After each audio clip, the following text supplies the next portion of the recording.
আজ বানাবো আলু ঝিঙ্গা দিয়ে মাছের ঝোল, গরমকালের জন্য যেটা কিন্তু খুব ভালো একটা রান্না। তো তার জন্য কড়াইকে গরম করে নিয়েছি। কড়াই গরম হয়ে গেছে, তেল দিয়ে দেব।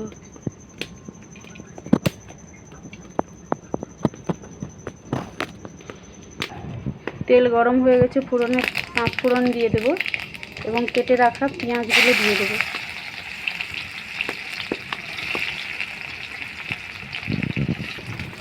পেঁয়াজগুলো ভেজে নেব।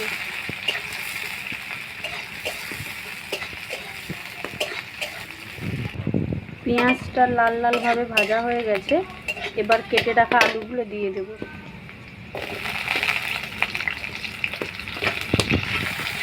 আলু দিয়ে দিয়েছি এবং পরিমাণ মতো লবণ দিয়ে দেব।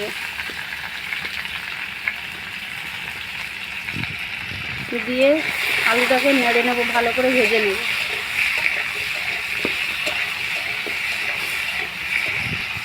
ঢাকনা দিয়ে দিয়ে ভেজে নেব হালকা করে, যাতে অর্ধেকটা সিদ্ধ হয়ে যায় আলুটা।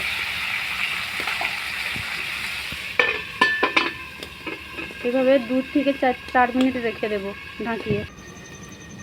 4 মিনিট হয়ে গেছে, ঢাকনা খুলে আলুগুলো অল্প নেড়ে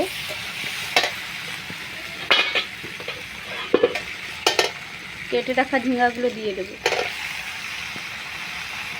দিয়ে এই সবজিটা দিয়েও ঢাকনা দিয়ে দিয়ে সবজিটাকে ভেজে নেব, যাতে ঝিঙ্গাটাও অর্ধেকটা জ্বলে যাবে, আলুটা আরও ভালোভাবে ভাজা হয়ে সিদ্ধ হয়ে যাবে।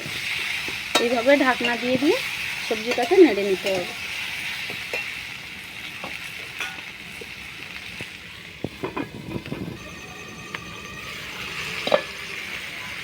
ঝিঙ্গাটা অর্ধেকটা জ্বলে গেছে, এরপরে এতে দিয়ে দেব হলুদ গুঁড়া, কাশ্মীরি লঙ্কা গুঁড়ো। এখানে আমি ঝাল লঙ্কাটা অ্যাড করছি না, যেহেতু আমি কাঁচা লঙ্কা পেস্ট করে নিয়েছি। তো এইটাকে সবজিটাকে ভালোভাবে নেড়ে নেব। এরপর আদা রসুন, অল্প আদা এবং রসুন, তার সাথে কাঁচা লঙ্কা এবং টমেটো দিয়ে একটা পেস্ট বানিয়ে রেখেছিলাম, এটা দিয়ে দেব। এখানে যেহেতু আমি কাঁচা লঙ্কা দিয়েছি, তাই ঝাল লঙ্কাটা দিলাম না। এবার আপনাদের ঝাল অনুযায়ী আপনারা কিন্তু লঙ্কাটা অ্যাড করে নেবেন। এবার এই মশলাটা দিয়ে এবার সবজিটাকে ভালো করে কষে নেব। আমি এখানে টমেটোটা বেটে দেওয়ার কারণ হচ্ছে যাতে গ্রেভিটা একটু মোটা মোটা হয়, দিলে ঝোলটা একটু ভালো লাগবে। তাই মশলাটা কষানো হয়ে গেছে, এবার এতে দিয়ে দেব জিরে এবং ধনে গুঁড়ো করে রাখাটা, দিয়ে মশলাটা ভালো করে মিশিয়ে নেব। এইভাবে আরও 2 মিনিট কষে নিয়ে জল দিয়ে দেব। জল দিয়ে মিনিমাম 5 মিনিট ফুটিয়ে নেব, যাতে কিছুটা যে আলু সিদ্ধ হতে বাকি ছিল ওটা পুরোপুরি ভালোভাবে আলুটা সিদ্ধ হয়ে যাবে। ঝোলটা ভালোভাবে ফুটে উঠেছে, ভেজে রাখা মাছগুলো দিয়ে দেব।